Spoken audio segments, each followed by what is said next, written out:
Hello dear student, तो आज अपन सीखेंगे velocity of image plane mirror से। ठीक है, पहले प्लेन मिरर से सीखेंगे, फिर आने वाले लेक्चर में हम वेलोसिटी ऑफ इमेज निकालेंगे कर्व्ड मिरर के लिए, मतलब कॉन्वेक्स और कॉनकेव के लिए भी। तो पहले इसको सीख लेते हैं अपन। प्लेन मिरर, तो देखो अगर कोई प्लेन मिरर है बच्चों और सामने कोई ऑब्जेक्ट है और मिरर हमारा रेस्ट पर है, ठीक है, तो अगर ऑब्जेक्ट इस तरफ 2 मीटर पर सेकंड से चल रहा है तो यहाँ जो इसकी इमेज होगी वो कितने वेलोसिटी से चलेगी? आंसर है वो भी 2 मीटर पर सेकंड से ही चलेगी। ठीक है, क्यों? क्योंकि मिरर के केस में ये ऑब्जेक्ट डिस्टेंस और इमेज डिस्टेंस दोनों इक्वल होती है। ठीक है, और rate of change of position object की with respect to mirror, rate of change of position of image with respect to mirror दोनों सेम होंगे। तो हम तो मोटा मोटा ये समझ लें कि अगर ऑब्जेक्ट 2 मीटर पर सेकंड से मिरर की तरफ भाग रहा है तो इमेज इस तरफ चलती हुई नज़र आएगी। अगर मिरर रेस्ट पर है तो, और कोई ऑब्जर्वर यहाँ पर है, अगर मिरर पर ही बैठा हुआ है तो उसको ऐसा नज़र आएगा कि ऑब्जेक्ट इधर आ रहा है और इमेज इधर आ रही है सेम स्पीड से। स्पीड सेम होगी, वेलोसिटी अपोजिट होगी, डायरेक्शन अपोजिट हो गई। इसकी इस तरफ है तो इसकी इस तरफ होगी। ठीक है, ये तो सबसे सिंपल बात है, जानने लायक, इसमें तो कुछ है भी नहीं। कॉम्पिटिटिव एग्जाम में अच्छा सवाल क्या बन सकता है, आप खुद सोचो। कॉम्पिटिटिव एग्जाम में बढ़िया सवाल ये बन सकता है कि हम मिरर को भी चला दें किसी ना किसी स्पीड से, या अब मिरर को इधर भी चला सकते हैं इधर भी चला सकते हैं। तो अगर हमने ऐसा कर दिया तो सवाल बढ़िया बन जाएगा। उस सिचुएशन में हम इमेज की वेलोसिटी कैसे निकालेंगे? तो हमें यहाँ पर थोड़े से 11th के बेसिक्स आने चाहिए। रिलेटिव वेलोसिटी अगर आप लोगों ने पढ़ी हो 11th क्लास में, तो यहाँ पर हम रिलेटिव वेलोसिटी के कॉन्सेप्ट इस्तेमाल करके वेलोसिटी ऑफ इमेज को फाइंड आउट करेंगे। अगर मैं आपको बोलूँ VAB निकालो, relative velocity of A with respect to B, ठीक है, तो उसको हम कैसे निकालते थे? VA minus VB। और ये वेलोसिटी से, तो इनको प्रॉपर साइन के साथ हमें इस्तेमाल करना है। तो जब मैं बोलता हूँ velocity of A with respect to B, तो जो मेरा ऑब्जर्वर होता है वो B होता है और B वाला A को देख रहा होता है। ठीक है, तो ये 11th के हल्की फुल्की चीज़ें आपको आनी चाहिए। एनीवेज, अब हम ये देखें कि मिरर भी अगर चलने लग जाए तो फिर वेलोसिटी ऑफ इमेज क्या होगी। तो उसके लिए हमें क्या करना पड़ेगा बच्चों?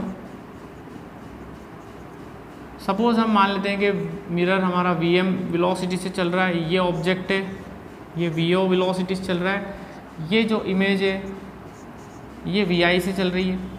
ठीक है, अब रिलेटिव के फंडे इस्तेमाल करने हैं। हम एक काम करते हैं, मिरर पर हमारा ऑब्जर्वर बिठा देते हैं, या हम मिरर को ही हमारा फ्रेम ऑफ रेफरेंस ले लेते हैं। तो मिरर फ्रेम में अगर हम सोचें, मतलब हमारा ऑब्जर्वर यहीं बैठा हुआ है, मिरर के ऊपर ही बैठा हुआ है, तो इस मिरर के ऊपर कोई ऑब्जर्वर बैठा हुआ है तो वो इस ऑब्जेक्ट को इधर आते हुए देखेगा और इमेज को इधर आते हुए देखेगा। ठीक है, यानी हम इस फ्रेम के लिए क्या लिख सकते हैं? Velocity of object with respect to mirror. Object की वेलोसिटी मिरर फ्रेम में, यानी ऑब्जर्वर यहाँ पर है, वो इसको देखेगा तो इधर आता हुआ नजर आएगा, और इसको देखेगा तो अपोजिट डायरेक्शन में नजर आएगा चलता हुआ। तो this must be equal to minus velocity of image with respect to mirror. Velocity of object with respect to mirror must be equal to negative of velocity of image with respect to mirror. देखो आप, यहाँ पर हमारा observer है, तो इसके mirror के respect में ऑब्जर्वर को ये ऑब्जेक्ट इधर आता हुआ नजर आएगा और ये इमेज इधर आती हुई नजर आएगी। यानी ये साइन अगर हम पॉजिटिव दे रहे हैं तो ये साइन हमें कैसा देना पड़ेगा? नेगेटिव। वेलोसिटी है क्योंकि, तो हमें ये कॉन्सेप्ट याद रखना है बेटा। अब इसको फर्दर सोल्व करके मैं एक रिजल्ट निकालने वाला हूँ और फिर उससे अपन बढ़िया बढ़िया सवाल कर सकते हैं। कैसे? ध्यान से सुनना। इसको कैसे लिख सकते हैं? फॉर्मूला लगाओ। तो हम इसको लिख सकते हैं velocity of object minus velocity of mirror, this must be equal to negative velocity of image minus velocity of mirror. थोड़ा सा और सोल्व करते हैं। velocity of object minus velocity of mirror, this is equal to negative velocity of image, और ये positive हो जाएगा plus Vm। यहाँ से मैं Vi निकाल लेता हूँ, तो ये माइनस Vi इधर जाएगा तो क्या बन जाएगा, प्लस का Vi, this must be equal to Vm, ये माइनस Vm उधर जाएगा तो प्लस Vm, और ये Vo उधर जाएगा तो माइनस। यानी मेरे पास एक स्टैंडर्ड फॉर्मूला आ गया, वेलोसिटी ऑफ इमेज कितनी होगी, 2 velocity of mirror minus velocity of object. ये फॉर्मूला लगाना है हमें फाइनली, ये हमें याद रखना है, हम इसको डायरेक्ट इस्तेमाल कर सकते हैं और हमारे आंसर्स आ जाएंगे बहुत प्यार से। वेलोसिटी ऑफ इमेज कितनी होगी, 2 times velocity of mirror minus velocity of object. अब इसमें हम कुछ नंबर्स ऐड करा देते हैं जिससे आपको और अच्छे समझ में आ जाएगी बात। सपोज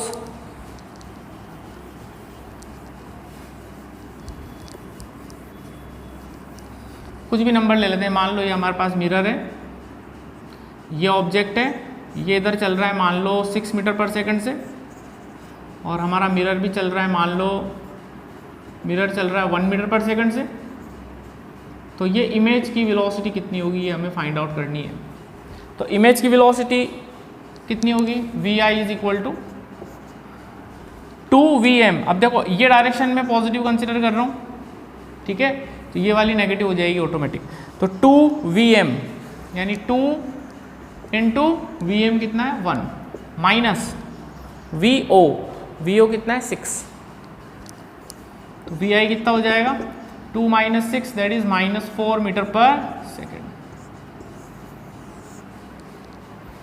ठीक है, तो ये कितनी वेलोसिटी से चलता हुआ नजर आएगा, -4 मीटर पर सेकेंड। और एक एग्जांपल ले लेते हैं,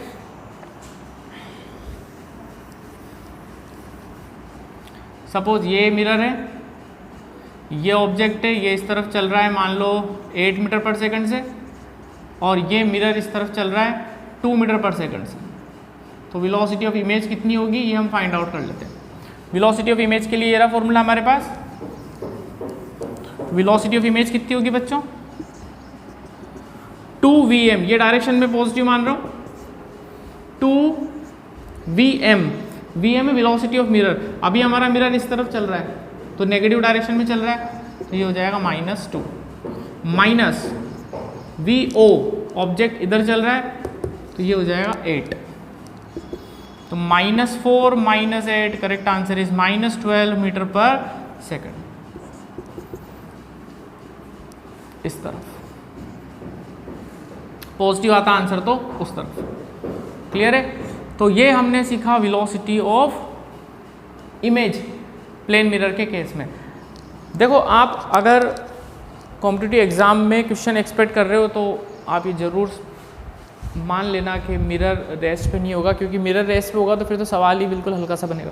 तो मिरर को मूव ज़रूर कराएंगे, तो उस सिचुएशन में आप ध्यान रखना कॉन्सेप्ट ये है, Vi is equal to 2Vm minus Vo, और ये आपको प्रॉपर साइन के साथ इस्तेमाल करना है, ध्यान रखना इसका। ओके, चलिए तो आप ये लोग ये लिख लो, उम्मीद करता हूँ समझ में आया होगा।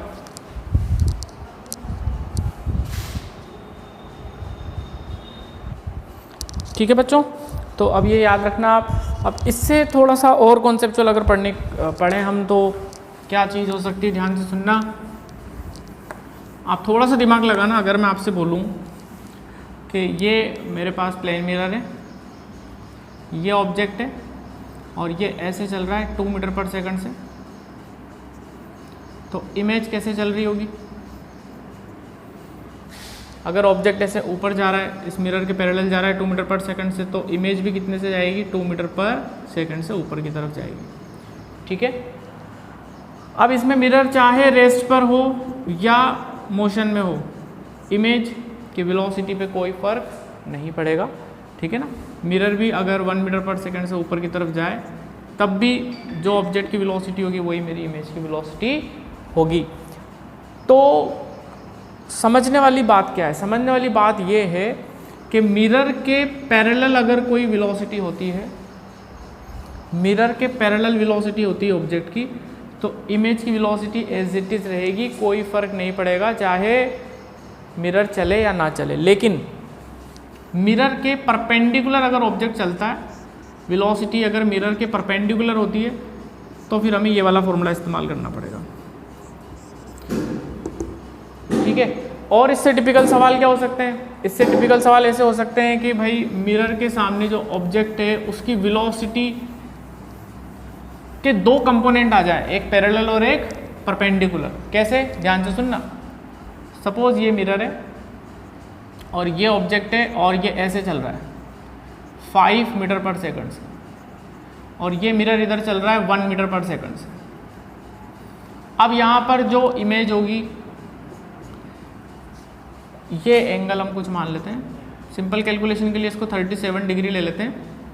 ठीक है, चलिए, तो अब ये इमेज की वेलोसिटी क्या होगी हमें निकालना पड़ेगा। तो देखो ध्यान से, ये 5 मीटर पर सेकंड है, तो इसके दो कंपोनेंट करने पड़ेंगे मुझे। एक कंपोनेंट तो मिरर के परपेंडिकुलर आएगा 5 cos 37, और एक आएगा मिरर के पैरेलल 5 sin 37। cos 37 की वैल्यू कितनी होती है? 4/5, तो ये हो गया हमारे पास 4। sin 37 की होती है 3/5, तो ये हो गया हमारे पास 3। यानी हमारी प्रॉब्लम अब ऐसी हो गई, इसी को एक्सटेंड कर देता हूँ। ये प्रॉब्लम ऐसी हो गई बेटा कि ये ऑब्जेक्ट जो है इसके पास दो वेलोसिटी है, एक तो है 4 मीटर पर सेकंड इधर, और एक है 3 मीटर पर सेकंड मिरर के पैरेलल, और ये मिरर भी हमारा चल रहा है साथ के साथ 1 मीटर पर सेकंड से।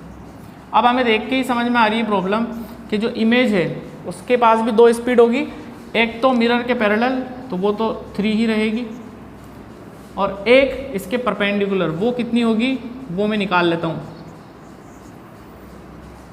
कौन सा फॉर्मूला लगाऊंगा? ये वाला। इस फॉर्मूला, ये फॉर्मूला कौन से कंपोनेंट में लगता है, कौन से कंपोनेंट पे लगता है? उस कंपोनेंट पे लगता है वेलोसिटी के जो मिरर के परपेंडिकुलर है। ध्यान रखना, पैरेलल के लिए नहीं है ये फॉर्मूला, ये वेलोसिटी जो मिरर पे परपेंडिकुलर है उसके लिए। थोड़े से और अच्छे सवाल करा रहा हूँ, आपको ध्यान देना बेटा।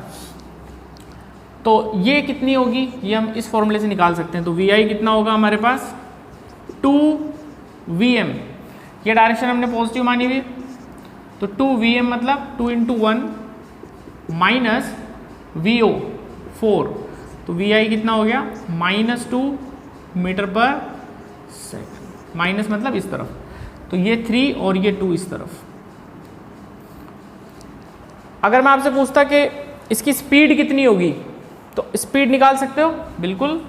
स्पीड कितनी होगी? इसका मैग्नीट्यूड निकाल लो, √2 का स्क्वायर प्लस 3 का स्क्वायर, तो ये हमारे पास हो जाएगा 4 + 9, √13 मीटर पर सेकंड इसकी स्पीड होगी।